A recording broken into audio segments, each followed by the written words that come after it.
বিশ্বের অন্যতম শিল্প ও পর্যটন নির্ভর দেশ ইতালি তাদের শ্রমবাজারের ঘাটতি পূরণের লক্ষ্যে এবার ৩ বছর মেয়াদী ৫ লাখ শ্রমিক নেওয়ার সিদ্ধান্ত নিয়েছে। স্পন্সর ভিসায় শ্রমিক নেওয়ার আবেদন প্রক্রিয়া শুরু হচ্ছে ২৩ অক্টোবর থেকে। বিশ্বের নন ইউরোপিয়ান ৩৮টি দেশ থেকে কর্মী নেবে ইতালি সরকার। ২৩ অক্টোবর সকাল ৯টা থেকে আগামী ৭ ডিসেম্বর পর্যন্ত আগাম ফর্ম পূরণের মাধ্যমে আবেদন প্রক্রিয়া শুরু হচ্ছে। অন্যান্য বছরের চেয়ে এবার এই আবেদন প্রক্রিয়ায় জটিল আইন প্রণয়ন করায় দক্ষ ব্যক্তি এবং সঠিক মালিক ছাড়া আবেদন করা অনেকটাই কঠিন। তবে দালাল চক্রের খপ্পর থেকে সতর্ক থাকার আহ্বান জানিয়েছেন প্রবাসী বাংলাদেশিরা।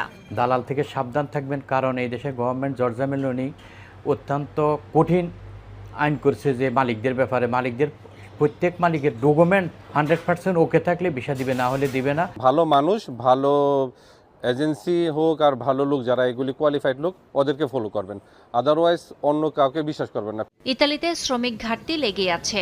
২০২৩ থেকে ২০২৫ সাল পর্যন্ত ৩ বছরে ৪,৫২,০০০ এবং পরে কোটা বাড়িয়ে তা ৫ লাখের মতো করা হয়েছিল।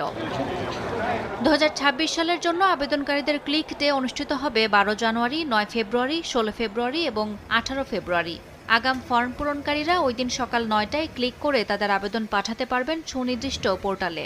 এবার স্বয়ংক্রিয়ভাবে মালিক এবং শ্রমিকের তথ্য যাচাই করে সঠিক ব্যক্তিদের ভিসার অনুমতিপত্র দেয়া হবে। ফলে বাংলাদেশিদের জন্য ঢাকায় ভিসা প্রাপ্তির ক্ষেত্রে হয়রানির শিকার হতে হবে না বলে মনে করছেন সংশ্লিষ্টরা। সময় সংবাদ, ইতালি।